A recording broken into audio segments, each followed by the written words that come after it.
Olá, pessoal. Tudo certinho com vocês? Belezinha, então. Eu sou o professor Otávio Protsek, sou professor de Física Geral 3 de vocês. E hoje eu preparei para a gente uma revisãozinha.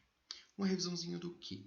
De alguns conceitos matemáticos, de matemática e de geometria analítica, que a gente vai mais usar no nosso curso de Física 3. Né?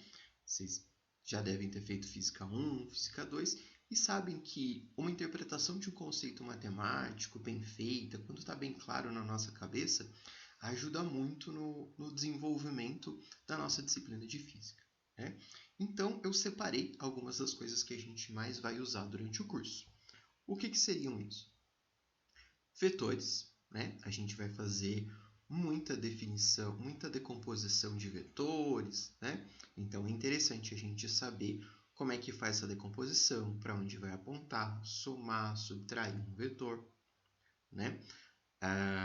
A gente vai multiplicar vetores também, então a gente tem que saber os tipos de multiplicação que a gente pode fazer com vetores.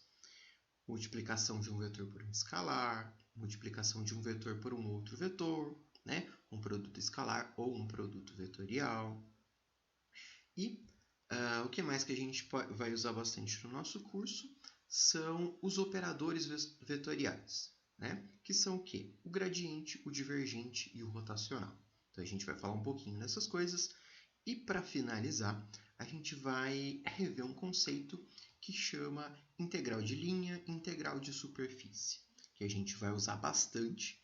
E se esses conceitos estiverem bem claros para a gente, isso vai facilitar muito o nosso trabalho durante o curso de Física 3. Beleza? Vamos começar então. Vetores, né? O que são vetores?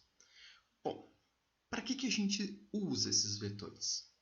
Existem algumas grandezas na natureza que a gente consegue representar por uma unidade, um número. Por exemplo, tempo, massa, né? Ou um segundo. Um segundo, a gente fala, é uma medida completa.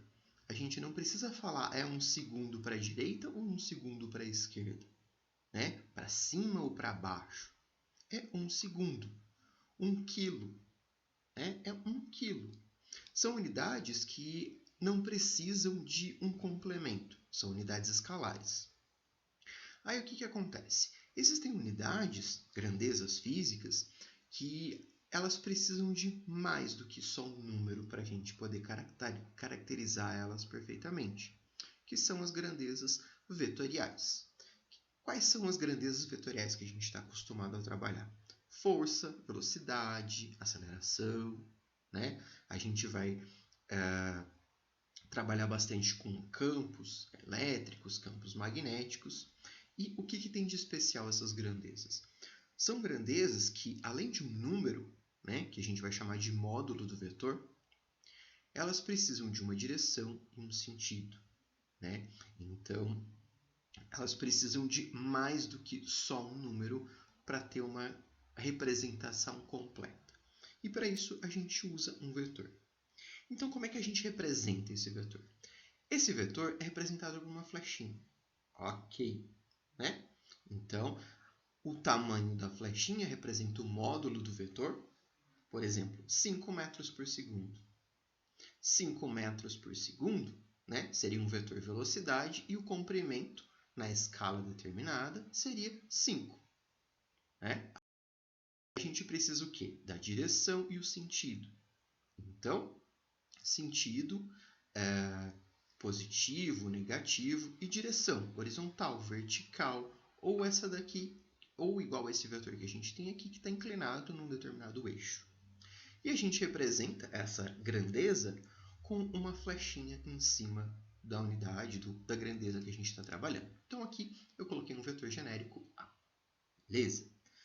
Bom, aí o que a gente pode fazer com esses vetores? A gente pode fazer praticamente tudo que a gente pode fazer com um número. Né? Então a gente pode multiplicar esses vetores por um escalar. Aqui. Então, o que acontece quando a gente multiplica esse vetor por um escalar? Se eu multiplicar um vetor por um número 1, o que acontece quando a gente multiplica algo por 1? Nada. 1 é o elemento neutro da multiplicação. Então, vai manter o mesmo tamanho. Então, é a mesma coisa de eu escrever 1 vezes A. Beleza? Se eu multiplicar esse vetor por um número maior do que 1, o que acontece? Aqui eu tenho o vetor A, aqui eu tenho o vetor K vezes A, com K sendo maior do que 1. Ele aumenta de tamanho. Então, ele aumentou o módulo. Porém, a direção e o sentido não foram alterados. Né? Algo semelhante acontece quando a gente multiplica um vetor por um escalar, e esse escalar está contido no intervalo entre 0 e 1. O que acontece quando a gente multiplica algo por um número entre 0 e 1? Multiplicar por meio, por exemplo. Ele diminui de tamanho. Né? Note que a direção e o sentido não foram alterados. Né? Só o módulo, o comprimento do vetor. O que mais que a gente pode fazer? A gente pode multiplicar um vetor por um escalar e esse escalar ser menor do que zero. Né? Nesse caso, K é negativo. Então, o que acontece? A flechinha estava apontando para cima, agora a flechinha está apontando para baixo. Né? Ele pode mudar de tamanho e ele vai mudar do sentido positivo para o negativo. Beleza? Bom, até aí tudo tranquilo. O que mais que a gente pode fazer com vetores? Assim como os números, né, a gente pode somar e subtrair vetores. Bom, como é que a gente pode demonstrar isso? Existem dois métodos bem conhecidos de soma de vetores, né? Que um deles consiste em a gente pegar o primeiro vetor A com o segundo vetor B, reescrever o vetor A e reescrever o vetor B com o início dele no final do vetor A. Então, se eu quiser somar o vetor... deixa eu pegar um lápis mais fino. A mais um vetor B, né? O que eu faço? Eu desenho de novo o vetor A, aí eu pego o início do vetor B, coloco no começo do vetor A e eu traço um novo segmento de reta do início do vetor A até o vetor B. Vou tentar desenhar de novo mais reto. Menos pior. Né? Beleza. Aí, vou chamar esse vetor de C, igual está representado na figura aqui. Né? Aí vocês me perguntam o seguinte, tá, professor, eu coloquei o vetor A mais o vetor B. E se eu quiser fazer o contrário? Escrever primeiro o vetor B, depois o vetor A. Tem algum problema? Não. Nenhum. Né? Então, o que a gente tem aqui? Vetor A, vetor B. Vetor B, vetor A. A resultante desse primeiro caso foi esse vetor C aqui, e nesse segundo caso também foi esse vetor C. Os dois são equivalentes. Né? Então, a soma de vetores ela é comutativa. Qual que eu faço primeiro? A que você achar mais fácil. Às vezes tem algum perpendicular, aí fica mais fácil de orientar no seu eixo de coordenadas. Beleza? Tem outro método de soma de vetores que chama método do paralelogramo. É bem parecido com o primeiro. Né? Então, suponha que eu esteja somando o vetor A e o vetor B. Eu vou escrever os dois vetores na origem, né? Juntos aqui, o começo do vetor A junto com o começo do vetor B. Aí o que eu faço? Eu traço um paralelogramo, ou seja, repito uma projeção do vetor A aqui em cima, no final do B, repito uma projeção do vetor B aqui, né, na extremidade do vetor A, e ligo o início total até o final deles. Né? É muito equivalente ao que a gente fez ali no primeiro caso. Beleza? só tem um nome mais bonitinho, né? Mas o resultado é igualzinho. Belezinha? Aí vocês me perguntam o seguinte: tá, professor, eu somei o vetor A com o vetor B. Suponha, né, que eu tenha mais do que dois vetores para somar. Suponha que eu queira somar o vetor A, então vamos lá, o vetor A mais o vetor B mais o vetor C. Como é que eu faço? Bom, como a gente já viu, essa soma de vetores ela é comutativa. Então, eu posso somar A mais B, o resultado somar com C. Posso somar B mais C, o resultado somar com A mais C e o resultado somar com B. Então, o que eu fiz aqui? Ó? Somei o vetor B, o vetor A e o vetor C. Então, o que eu fiz? Ó? Eu usei o primeiro método. Então, reescrevi o vetor B aqui, o vetor B aqui, coloquei o vetor A na extremidade dele. Se a gente fizer a soma aqui direto, ó, vetor B mais o vetor A, eu tenho esse daqui, ó, partindo do comecinho aqui dos dois vetores até a extremidade do vetor A. Então, isso daqui é o resultado da soma entre o vetor B e o vetor A. Mas eu quero somar o vetor C também. Então, o que eu fiz? Eu coloquei o vetor C na extremidade do vetor A. Aí, o que eu vou fazer? Eu ligo os pontos, desde o primeiro, lá do início do vetor B, até o finalzinho do vetor C. E assim eu tenho os vetores A, B e C, ou seja, o vetor A mais o vetor B mais o vetor C. Professor, e se eu quiser somar A e C? Como é que eu faço? Olha, já está montado aqui no paralelogramo, na figura, é só ligar os pontos entre o A e o C. Então, aqui eu tenho o vetor A mais o vetor C.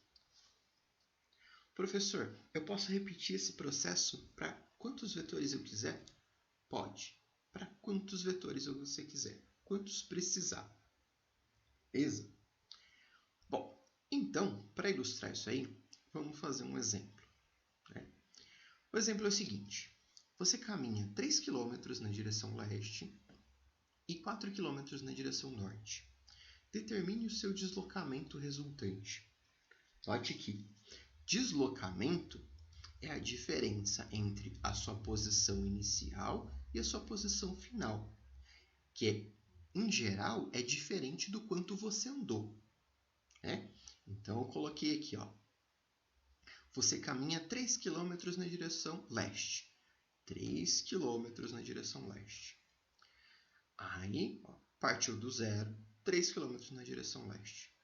Mais 4 km na direção norte. Então, esse cor-de-rosa aqui, 4 km na direção norte.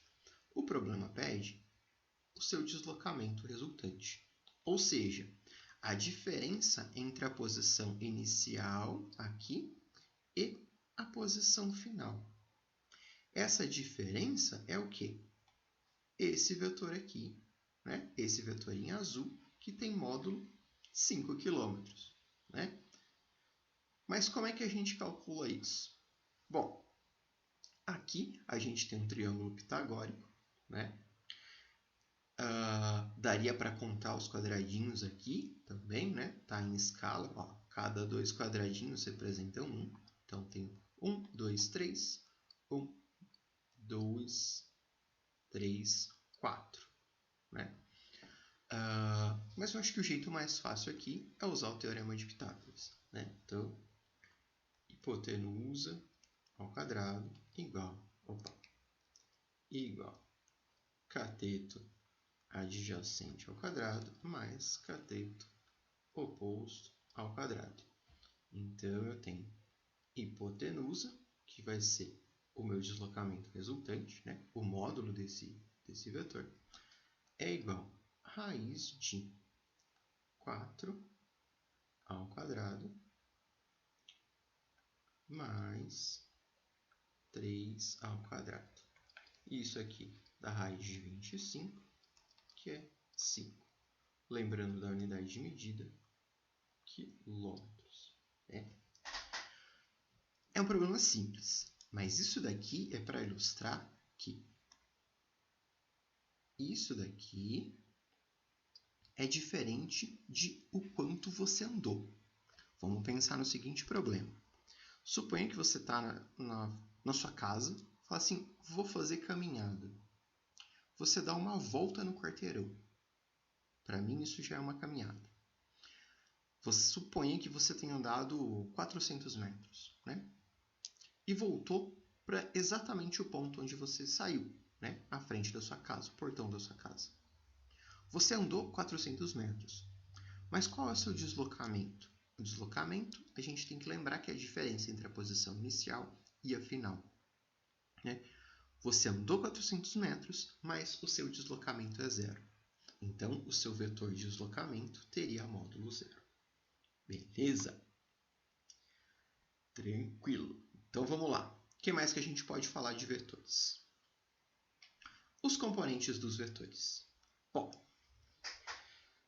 suponha que a gente tem um determinado problema assim, que forneça para a gente um vetor e o ângulo que ele faz com o semi-eixo horizontal, ou o semi-eixo dos x. Né? Isso é bem comum de acontecer em mecânica e a gente vai ver isso bastante aqui em eletromagnetismo. Diferença é que antes a gente tinha um deslocamento, uma aceleração, uma velocidade, e agora a gente vai ter uma força, um campo. Né? O princípio é muito parecido. Aí o que acontece? Se a gente tem esse vetor A, né? Esse vetor A ele tem as componentes x e y. Como é que a gente encontra essas componentes x e y? Vou pegar um cantinho aqui. Dá para lembrar da regra da coca. Como assim coca? Coca. Coca.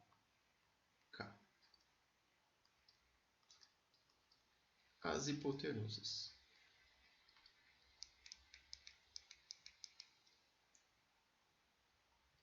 Não entendi, professor. Seno de θ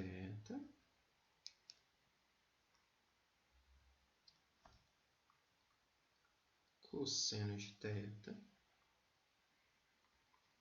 tangente de θ. O que é essa coca? Cateto oposto, cateto adjacente e hipotenusa. Bom, então se a gente olhar aqui para o nosso vetor, e eu coloquei ele num eixo de coordenadas, num eixo cartesiano, a gente tem aqui, ó. Vou trocar a cor do giz.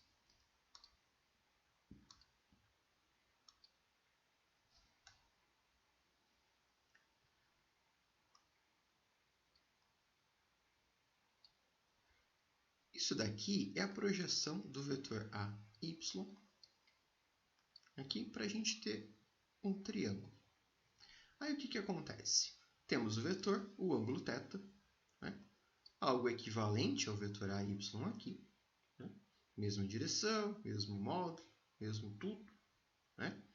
E aí o que a gente tem? A gente vai fazer a analogia disso com os seno, cosseno e tangente. Então o que a gente tem? Ó? O vetor A gente pode chamar ele de hipotenusa. Então vamos colocar aqui. A. Onde mais tem hipotenusa? Beleza. O que mais? O vetor AX é o vetor que está grudado no ângulo. Quem está grudado no ângulo é o quê? Cateto adjacente ao ângulo. A gente tem aqui AX, AX. Beleza? O que sobrou? O cara que não tá, nem é hipotenusa, nem está grudado no ângulo, que é o AY. AY. AY. Beleza. Então, o que acontece? Se eu estiver trabalhando com algum problema e esse problema me fornecer o vetor A e o ângulo que ele faz com algum semi-eixo, o x ou o y, geralmente é no x, né? eu consigo encontrar os valores de x, de AX e de AX e de AY.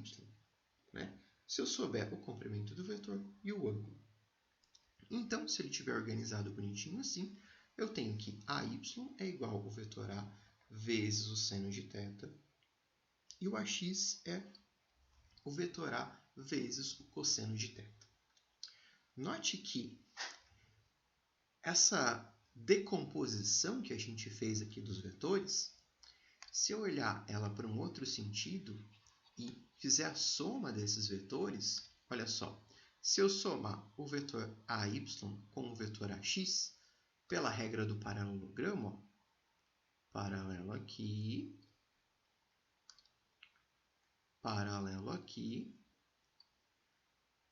vou ligar a extremidade, o início dos vetores até a extremidade do paralelogramo, eu tenho o vetor A como sendo a soma do vetor AX com o vetor AY. Né? Então, o que a gente fez? Primeiro, a gente somou os vetores, agora a gente aprendeu a decompor esses vetores. Professor, por que é importante a gente saber decompor esses vetores? Olha, porque às vezes a gente está trabalhando com uma força. E essa força aponta na direção de x e na direção de y. Né? Aí o que acontece? É mais fácil a gente trabalhar numa direção de cada vez. É mais fácil a gente fazer uma conta toda para x, depois uma conta toda para y. Às vezes a gente pode usar algum argumento de simetria e uma dessas componentes pode se anular. Né? Então, às vezes eu tenho um vetor aqui fazendo um ângulo θ horizontal, um vetor força, um vetor campo, né? E às vezes o nosso problema ele possibilita que a gente cancele alguma componente. Né? Então, essa decomposição de vetores, como vocês devem ter feito bastante lá quando trabalhavam em Física 1, de força, de velocidade e tal, ela é bastante útil para a gente. Tanto na parte de eletrostática, quando a gente vai estudar cargas paradinhas, quanto quando a gente for estudar carga eletrodinâmica, quando a gente colocar essas cargas em movimento. Belezinha? Então, vamos lá. Tem mais um exemplo aqui. Né? Então, o exemplo diz o seguinte. Ó, um carro viaja 20 km no sentido 60 graus norte, direção x, né? E pede para encontrar as componentes x e y desse deslocamento. Então, o que ele falou para a gente? Ó, ele falou 20 km no sentido 60 graus norte, que ele falou que norte é a direção x agora. Né? Então, o que ele está fornecendo para a gente? Ele está fornecendo esse vetor. Esse vetor, né, ele tem módulo 20 km e ele faz um ângulo θ de 60 graus com horizontal. Aí ele pede as componentes x e y do deslocamento desse carro. Né? Então, o que a gente sabe? A gente sabe que esse vetor A é o deslocamento, né? Esse 20 km no sentido 60 graus norte, ele representa a soma entre os vetores AX e AY. Né? Bom, então, o que a gente pode fazer? Como é que a gente calcula o AX? AX é igual a módulo de A cosseno de θ. Professor, por que a gente está trabalhando em módulo? Porque eu já sei para onde ele aponta. Né? Então, eu só quero saber o quanto ele vale. Qual é o comprimento desse vetor? Esse vetor A ele tem comprimento 20 km. Eu quero saber quanto que é o comprimento desse vetor AX. Né? Então, ó, é 20, né, que é o módulo de A, vezes cosseno de 60. Cosseno de 60 é meio, então esse vetor aqui, AX, é igual a 10 km. Beleza. E o vetor AY? O módulo do vetor AY é o quê? AY vezes seno de θ. O módulo de AY é 20, seno de θ é seno de 60, seno de 60 é raiz de 3 sobre 2. Então, eu tenho 20 raiz de 3 sobre 2, simplifico aqui e eu tenho 10 raiz de 3 quilômetros. Professor, eu tenho que fazer essa conta? Não, não precisa. Ó, AY igual 10 raiz de 3 quilômetros. Pronto. Isso. Belezinha? Então, vamos lá. Continuando. Outro tipo de vetor bem especial que a gente usa bastante são os vetores unitários, ou versores. Né? O que é um versor? É um vetor unitário. Isso. O que quer dizer que ele é um vetor unitário? Ele é um vetor que ele tem módulo 1. Então, ele pode ter qualquer direção, qualquer sentido. Mas o módulo dele, ou seja, o tamanho dele na representação que a gente está usando, vai ser sempre 1. E para que isso é útil? Bom, isso é útil quando a gente quer falar, especialmente quando a gente quer apresentar só uma direção. Eu estou indo na direção X, Y ou Z. Né? Aí a gente chama os versores unitários nessas direções de I chapéu, J chapéu e K chapéu.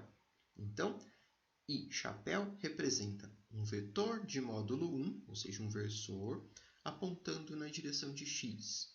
O J chapéu é um versor apontando na direção de Y e o K chapéu é um versor na direção de Z. Isso. Tá, mas para que isso é útil? Agora há pouco, a gente fez uma soma de vetores. Beleza, a gente usou o quê? Um método gráfico. Ok. Mas nem sempre isso é possível, nem sempre isso é o jeito mais fácil de ser feito. Né? Para construir um gráfico num computador, ele precisou das coordenadas. Então, o que a gente pode fazer? Aquele vetor que a gente usou lá, o vetor A, eu posso escrever ele como o comprimento do vetor na direção de x vezes i, o comprimento do vetor na direção de y vezes j e o comprimento do vetor na direção de z vezes k. Professor, aquele vetor que a gente usou, a gente fez em 2 dimensões. Não tinha direção de z? Não. Então, o que a gente faria nesse caso? O nosso AZ seria 0. Pode isso? Pode. Né? Podemos escrever em uma dimensão, em 2, em 3, tranquilamente. Né? Pode acontecer que o vetor não tenha componente na direção de x? Pode, sem problema nenhum. Beleza? Mas aqui, para a gente ilustrar, vamos fazer o caso mais geral, né? 3 dimensões. Bom, como é que a gente faz a soma desses vetores desse jeito? Né? Suponha que eu tenho o vetor A e o vetor B. Então, o vetor A, AX na direção de I, AY na direção de J, AZ na direção de K. E o vetor B, BX na direção de I, BY na direção de J, BZ na direção de K. Se eu quiser somar o vetor A com o vetor B, o que eu tenho que fazer? Eu tenho que lembrar que quem está na direção de I só vai conversar com quem está na direção de I. Quem está na direção de J só vai conversar com quem está na direção de J. E quem está na direção de Z só vai conversar com quem está na direção de Z. Como assim, professor? Vetor A mais vetor B, eu vou fazer o quê? AX mais BX na direção de I. AY mais BY na direção de J. AZ mais BZ na direção de K. Isso, simples assim? Simples assim. Pronto. Tranquilo. Professor, e se eu tiver mais vetores para somar? repete o processo. Quem está com I, conversa com I, com J, e com K, conversa com K. Professor, e se eu tiver um vetor que tenha IJK e um outro vetor que não tenha a componente K, por exemplo? O que eu faço? Se você não tem a componente K descrita nesse vetor, significa que esse valor seria zero, né? Você somar algo com zero é a mesma coisa de não fazer nada. Belezinha? Vamos lá, então. O que mais que a gente pode fazer com os vetores? Agora sim está começando a ficar legal. A gente pode multiplicar os vetores por outros vetores. Não entendi. Eu posso multiplicar um vetor por um escalar, isso a gente já viu, né? Ele aumenta, diminui de tamanho, vai do lado positivo para o negativo e tal. Aí o que acontece se eu multiplicar um vetor por um escalar? Por um outro vetor, né? Existem duas possibilidades disso acontecer. Quando a gente tem um produto de dois vetores, que vai fornecer para a gente um escalar, ou seja, um produto escalar ele fornece um número, ele deixa de ser um vetor. Nossa, professor, você pode dar um exemplo disso? Posso. Trabalho. Trabalho é igual força vezes deslocamento. Força é uma grandeza vetorial. Deslocamento também é uma grandeza vetorial. Aí, se a gente pensar, o trabalho é dado em joules. Então, a unidade de trabalho é joule. Beleza. Joule é uma unidade de energia. Bom, energia ela não precisa de uma direção e de um sentido, né? Ah, eu gastei 20 kWh na minha casa tomando banho. Pronto. Não foi para sentido positivo, negativo? Não, né?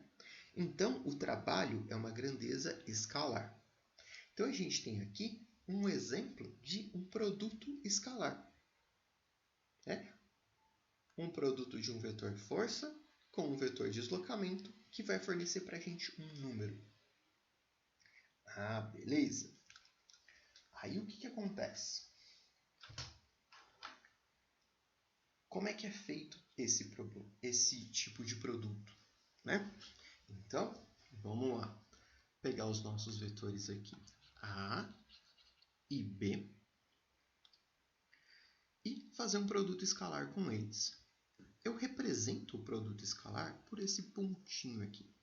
Então, A pontinho B, né? Vetor A pontinho vetor B, é um produto escalar. E aí, como é que a gente faz? Bom, é simples. Eu preciso saber o módulo do vetor A, o módulo do vetor B e o ângulo entre eles. Simples assim? Simples assim. Aí o que eu tenho? Ó, o módulo de A é um número. O módulo de B também é um número, não um vetor. O cosseno de um ângulo é um outro número. Então, isso daqui vai dar um número, ou seja, um escalar, né? Aí, o que a gente pode ver? Dá para ver aqui no gráfico. Ó. Eu desenhei o vetor A, aqui, o vetor B, esse aqui de vermelhinho, está um pouco apagado aqui, né? Este aqui. Então, eu tenho o vetor A e o vetor B.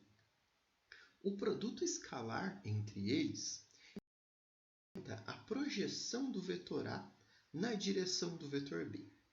Putz, não entendi, professor. Vamos supor que eu tenho aqui o vetor A, este aqui, e eu venho aqui e coloque uma lanterna aqui em cima. Professor, você desenha bem pra caramba, né? Isso. Uma lanterna aqui. O que vai acontecer? Né? Se esse vetor for um elemento físico, né? Vai projetar uma sombra aqui embaixo, concorda? Né? Essa sombra aqui, que a gente desenhou de verde, aqui, ela representa a projeção do vetor A na direção do vetor B, que é equivalente ao produto escalar entre esses dois vetores. Ou seja, a sombra que o vetor A projeta no vetor B tem o mesmo tamanho do produto escalar. Isso. Simples assim? Simples assim. Então, um produto escalar, ele vai fornecer para a gente um número, e esse número é a projeção, né, de um vetor na direção do outro. No caso, a projeção do vetor A na direção do vetor B. Belezinha?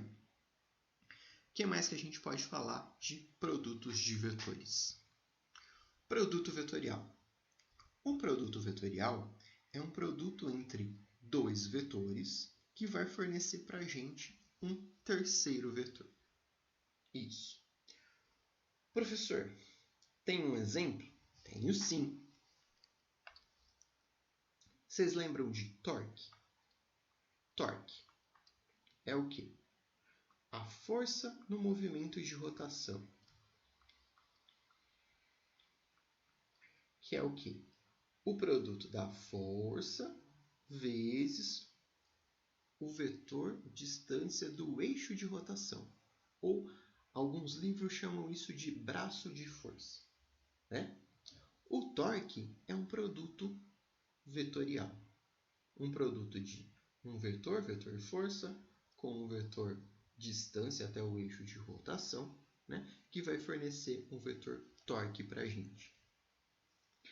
Uma coisa muito utilizada em produto vetorial, vocês já devem ter ouvido falar, mesmo lá no colégio, regra da mão direita, regra da mão esquerda, né? Quando eu trabalhava com eletromagnetismo.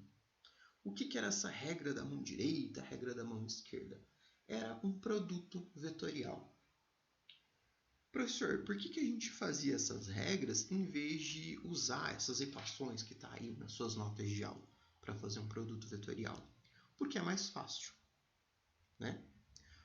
Como assim? Olha só, um produto vetorial, eu consigo obter ele calculando o determinante dessa matriz aqui. Como assim? Ó, tenho o meu vetor A, vou escrever as coordenadas I, J e K, embaixo AX, AY e AZ, e embaixo BX, BY e BZ. Para eu encontrar o vetor resultante desse produto vetorial, eu tenho que fazer o determinante dessa matriz.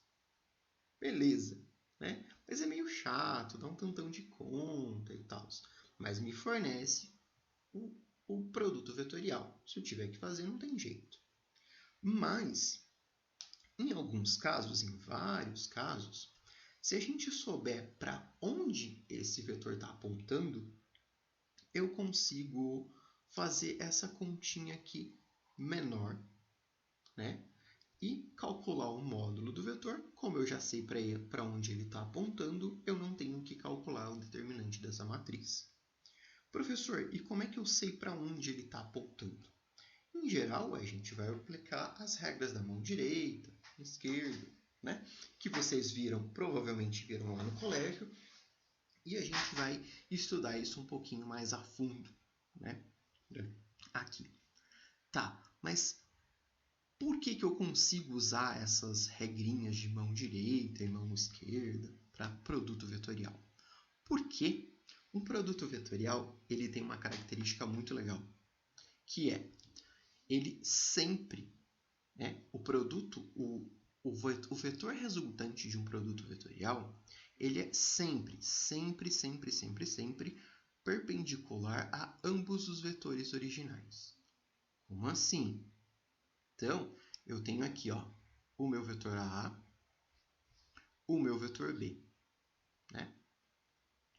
O produto vetorial de A com B é perpendicular a A e perpendicular com B. Então, esse é o produto vetorial de A com B e ele é perpendicular simultaneamente ao vetor A e ao vetor B.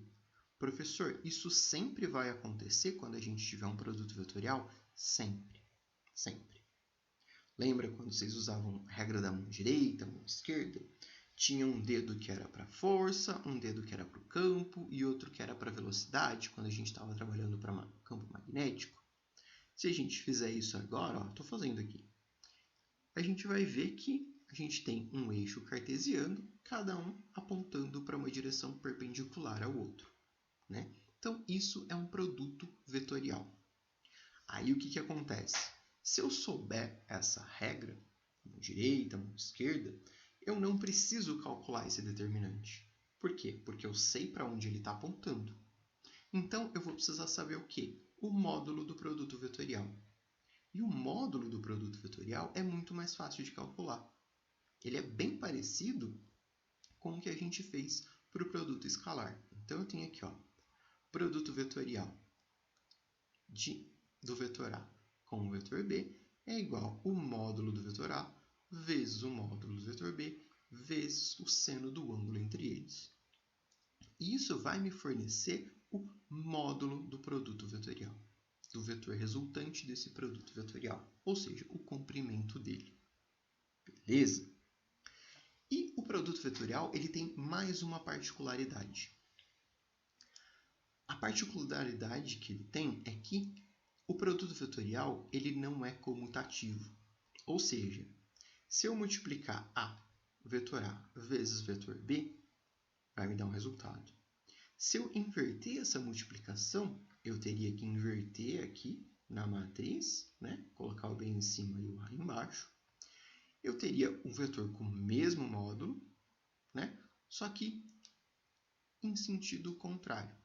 Um positivo, um negativo. Ou seja, eu posso dizer que o vetor B, produto vetorial com o vetor A, é igual a menos o vetor A, produto vetorial com B. Beleza? Então, duas coisas que a gente tem que lembrar a respeito do produto vetorial. Não comutativo e sempre perpendicular. O resultado, né, o vetor resultante, é sempre perpendicular a ambos os vetores originais. Belezinha? Então tá bom. Bora lá. O que mais que a gente tem para falar? Operadores vetoriais, né? Vocês já devem ter visto esse símbolozinho, né? O famoso delta de ponta cabeça, né? Mais conhecido como nábula ou operador del. O que é isso? Isso é um operador vetorial. O que ele representa? Representa o seguinte, a direção i vezes a variação dessa direção, ou seja, a variação de x, derivada parcial, mais a direção j, derivada parcial em y, mais a direção k, derivada parcial em z. Ele sozinho, nada, não faz nada. Mas o que acontece quando ele age sobre uma função, né?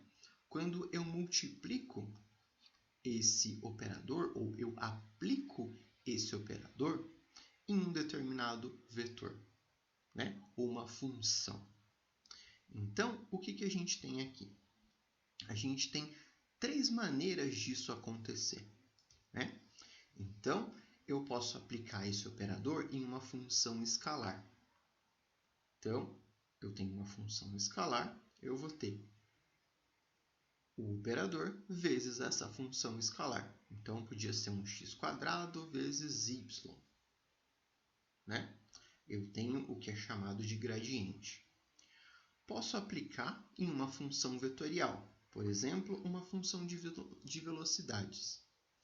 Aí, eu tenho dois jeitos de fazer isso. Quando eu tenho um produto escalar e quando eu tenho um produto vetorial, né? Quando eu tenho um produto escalar, é um divergente. Quando eu tenho um produto vetorial, a gente chama de rotacional. Beleza. Vamos discutir um pouquinho cada uma dessas. O gradiente, né? O que é um gradiente? O gradiente de uma função escalar é um vetor cujo módulo, direção e sentido representam a máxima taxa de crescimento dessa função escalar. Professor, eu não entendi. Pensa só. Suponha que você está assando uma pizza na sua casa, né? Aí o forno está ligado.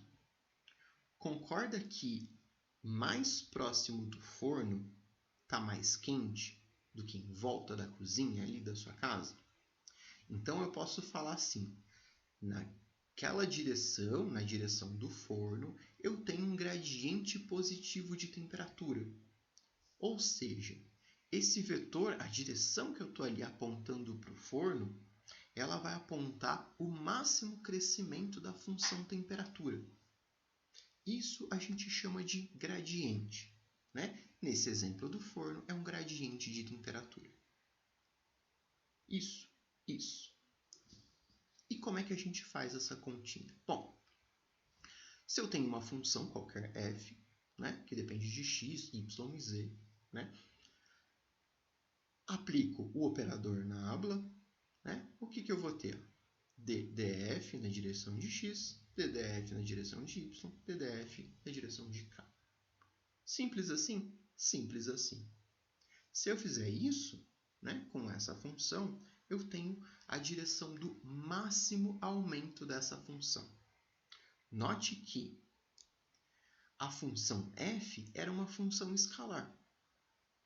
Quando eu apliquei o operador nela, ela virou um vetor. Ó, agora ela tem direção y, x, y e z. Né? Então, o gradiente de f aponta na direção do aumento máximo dessa função. Beleza? O que mais que a gente tem para saber do gradiente? Ó, aponta na direção do aumento máximo, que eu já falei. A magnitude, ou seja, o módulo desse vetor resultante, desse gradiente, ele fornece a inclinação. O que é essa inclinação? Inclinação da derivada. É a taxa de aumento ao longo, esqueci um O aqui, ao longo dessa direção maximizadora. Né? O quão rápido essa função está crescendo, ou diminuindo, no caso, né? Se a gente estiver olhar no sentido contrário. E o que acontece, o que mais que a gente pode falar é que o gradiente de uma função, quando ele é zero, significa que a gente tem um ponto crítico. Lembra lá na derivada, né? Na parte de quando a gente tem um máximo ou um mínimo, ou ainda um ponto de inflexão, quando ela está mudando de comportamento, né? No alto lá da curva, a inclinação da derivada é zero, significa o quê? Nossa velocidade é zero, né? Exemplos aí de mecânica. Belezinha? Então, esse é o gradiente. O que mais que a gente tem? O divergente, né? O divergente de uma função vetorial, ou seja, eu vou pegar uma função vetorial, uma velocidade, e aplicar o meu operador nabla nessa função, e eu vou ter algo chamado de divergente. Bom, aí o que isso representa? É a medida do quanto esse vetor v diverge do ponto em questão. Professor, não entendi. Tem um exemplo aqui bonitinho. Ó. Imagine que você coloca algumas gotas de tinta num recipiente com água. Né? Se essa tinta se espalha, significa que você jogou a tinta em um ponto de divergência positivo, uma fonte, uma torneira. Né? Se a tinta se agrupa, você jogou a tinta num ponto de divergência negativa, um ralo ou um sorvedor. Né? Então, isso é o divergente, para onde ela diverge, né? Ou converge. Né? Então, isso é um divergente. Quando a gente aplica o operador nabla em uma função vetorial. Esqueci um sinal de mais aqui. Né? Como é que isso fica? Bom, eu tenho a função vetorial v, derivada parcial em x na direção de y, derivada parcial em y na direção de j, mais a derivada parcial em direção de z. E o que acontece? A gente tem aqui um produto escalar. Como assim, professor? Olha só. A direção, a derivada na direção da função, na direção de x, né, vezes y, eu tenho aqui um produto escalar. Isso daqui vai me fornecer um escalar. Isso. Como assim? Vamos lá. Se a gente pegar a derivada da função, né, com relação a x e multiplicar pela própria direção x, o que eu tenho? Se a gente lembrar de um produto escalar, como é que é o produto escalar? É o módulo do vetor, então eu vou colocar aqui módulo de dv dx vezes o outro vetor i. Né? Como ele já é um versor, não precisa colocar em módulo, porque ele já tem módulo 1. Vou colocar aqui, né? Ficar bonitinho. Vezes o quê? O cosseno do ângulo entre eles. Beleza. Isso daqui é um número, é um escalar. Esse aqui também é um escalar, né? São módulos. O cosseno entre eles é o quê? Se os dois apontam na mesma direção, o ângulo entre eles é zero. Zero. Cosseno de zero é igual ao quê? 1. Então, isso daqui vai dar o quê? O módulo da derivada vezes 1. E vai ser o quê? Um escalar. Ou seja, o divergente ele não é um vetor. Ele transforma uma função vetorial em um escalar. Beleza? E ele é o quê? A medida de quanto esse vetor diverge do ponto em questão. Belezinha?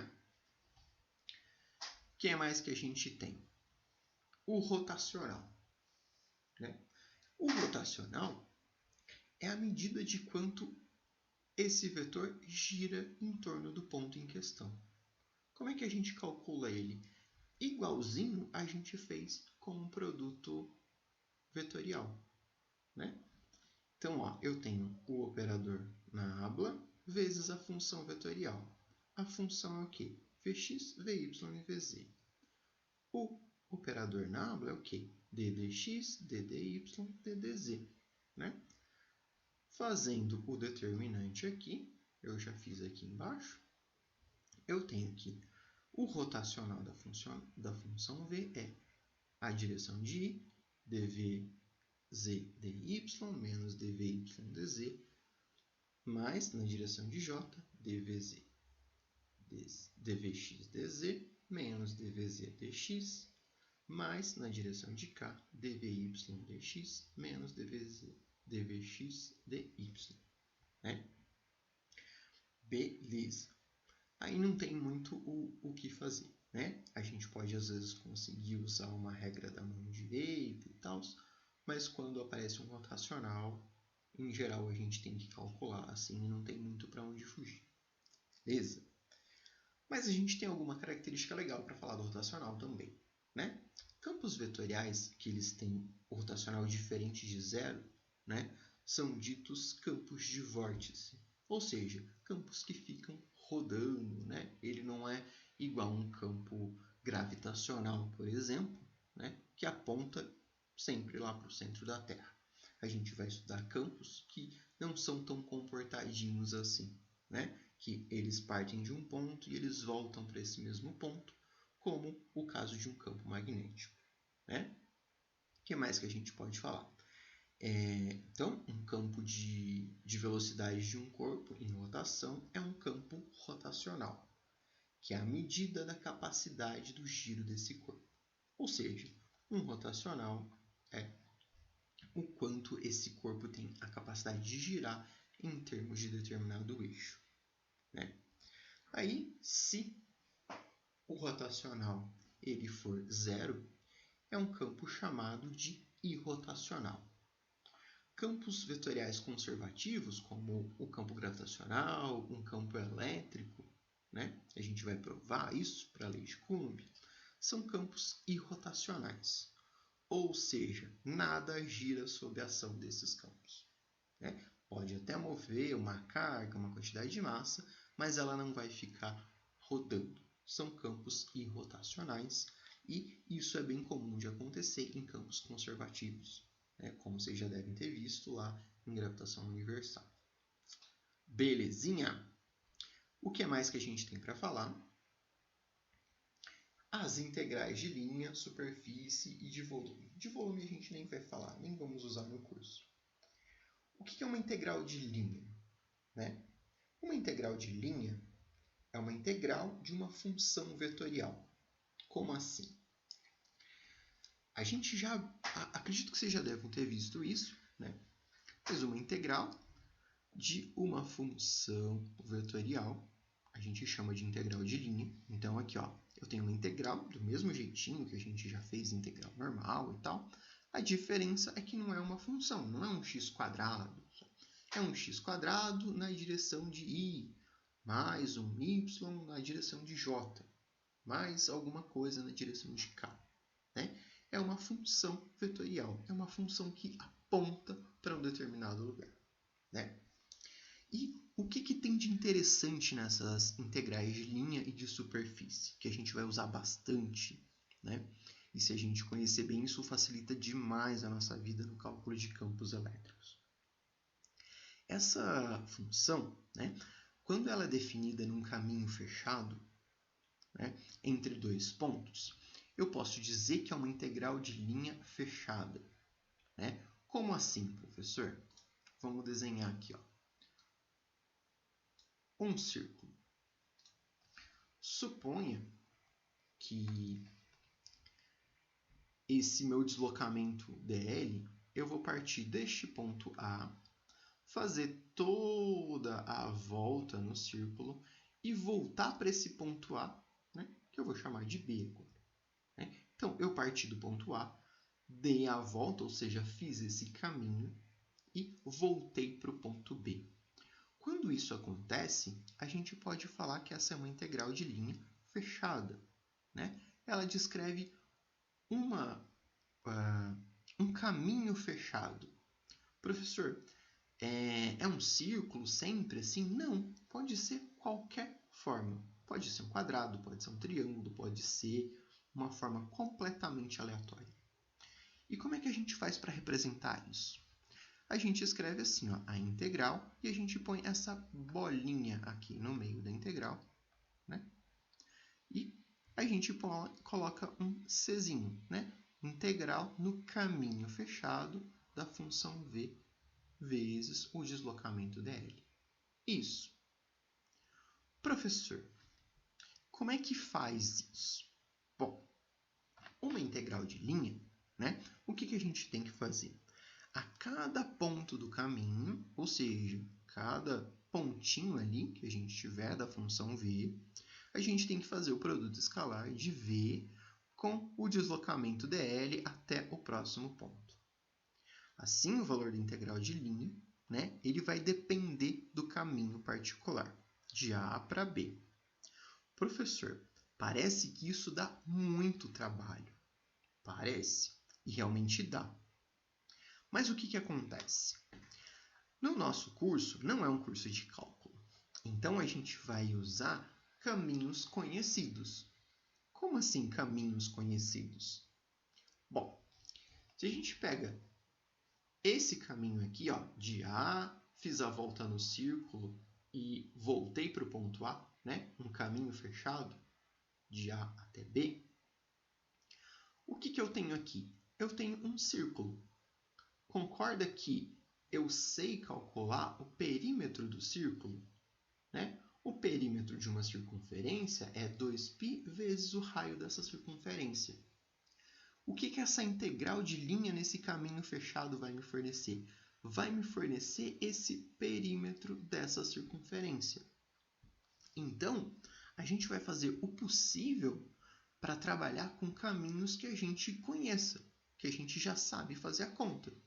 um círculo, um quadrado, um retângulo. Isso.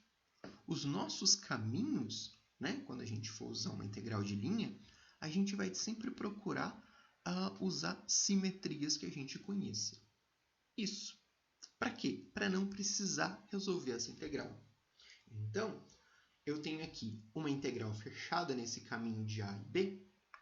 Então, vamos supor aqui que eu tenha um raio R. O valor dessa integral é igual ao perímetro dessa circunferência, que é igual a 2πr. Ou seja, o valor dessa integral aplicada nesse círculo aqui de raio R é o quê? 2π vezes R. Simples assim, professor? Simples assim. Isso. Então, o que a gente vai ter que fazer? A gente vai, com o tempo, vai praticando e vai aprender a tomar os caminhos melhores, né? Os caminhos que eu conheça para ter que fazer menos conta. Beleza? O que mais que a gente pode falar desses tipos de integral? Uma que a gente vai usar bastante também é a integral de superfície. Qual que é a diferença? A diferença é que agora, em vez de tratar um deslocamento dl, eu vou estar tratando um pedacinho da área de um determinado corpo. Isso. Então, em vez de ter um v vezes um dl, um deslocamento, eu vou ter um v vezes um dA, que é um pedacinho da área daquela superfície. Então, como é que a gente pode fazer? Vou desenhar um círculo aqui de novo. Agora eu desenhei um círculo fechado. Um círculo fechado é um disco. Trocando a cor do giz. Então, antes eu pegava um pedacinho dl aqui, né?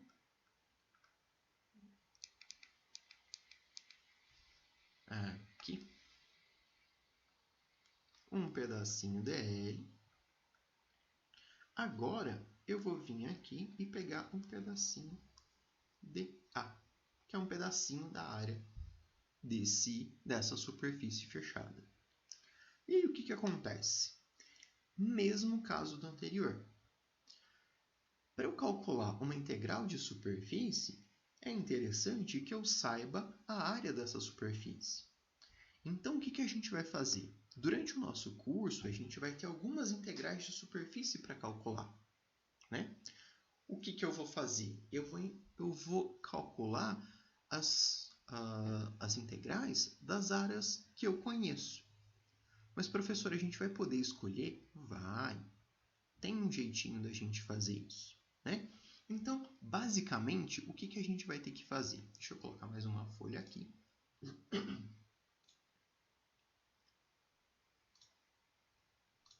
Aí.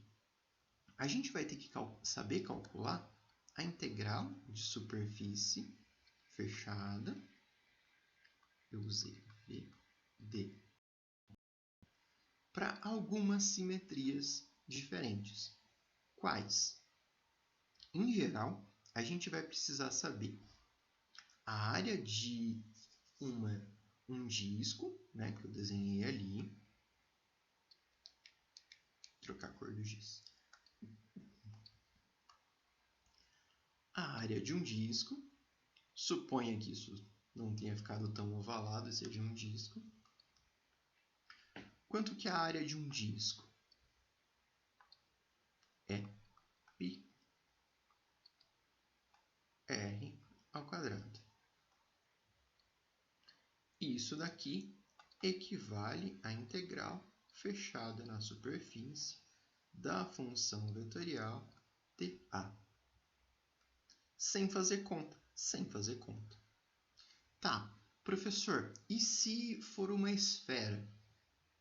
Bom, eu não vou conseguir desenhar uma esfera. Vamos supor aqui uma esfera. Vou tentar. Então,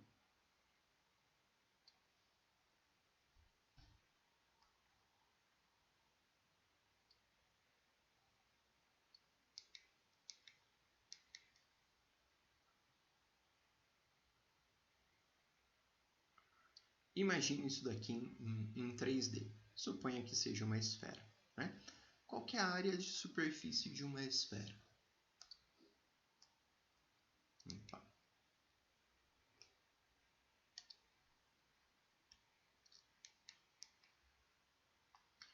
A área superficial de uma esfera é o quê? 4πr². Vou escrever isso bonitinho. Nossa, ficou tão feio. 4πr².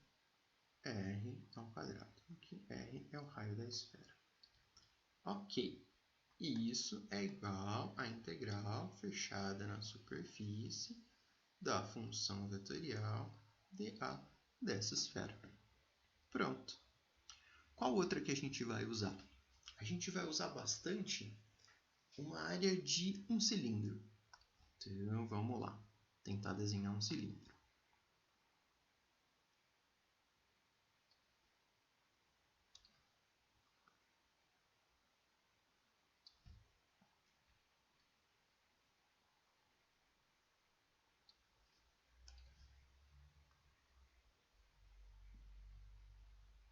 Isso. Bom, como é que a gente calcula a área de um cilindro? Vamos lá. Eu preciso saber o comprimento desse cilindro, que eu vou chamar de Z, e o raio desse cilindro, que eu vou chamar de R. Bom, como é que a gente sabe a área do cilindro? Eu posso ter aqui a área da tampa do cilindro, a área da base, que são o quê? 2 discos. Então, eu vou escrever aqui, a área da base igual à área da tampa do cilindro, que é igual ao quê? πr². E a área da lateral? A área da lateral, então, a área lateral do cilindro é igual ao quê? O perímetro aqui vezes o comprimento dele. Então, é 2πr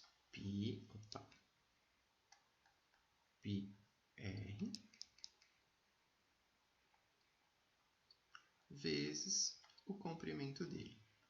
Então, eu posso escrever aqui a integral da superfície fechada da função vetorial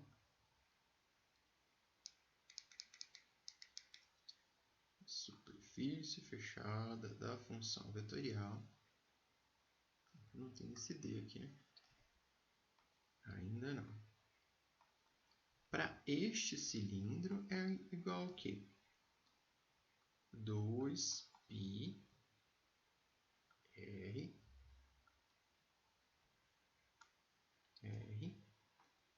vezes Z mais área da base mais área da tampa. πr² mais πr². Né? É bem mais fácil do que a gente tentar calcular essa integral de linha aí para uma função, para uma integral, para uma função vetorial. Belezinha? Bom, então é isso. É só uma introduçãozinha. Quando a gente for usando esses conceitos durante o curso, a gente vai relembrando, né? Vamos aplicando eles e tal. Aí eu acho que vai ficar mais fácil de compreender. Belezinha, gente? Então é isso. Até semana que vem, então. Um abraço. Tchau, tchau.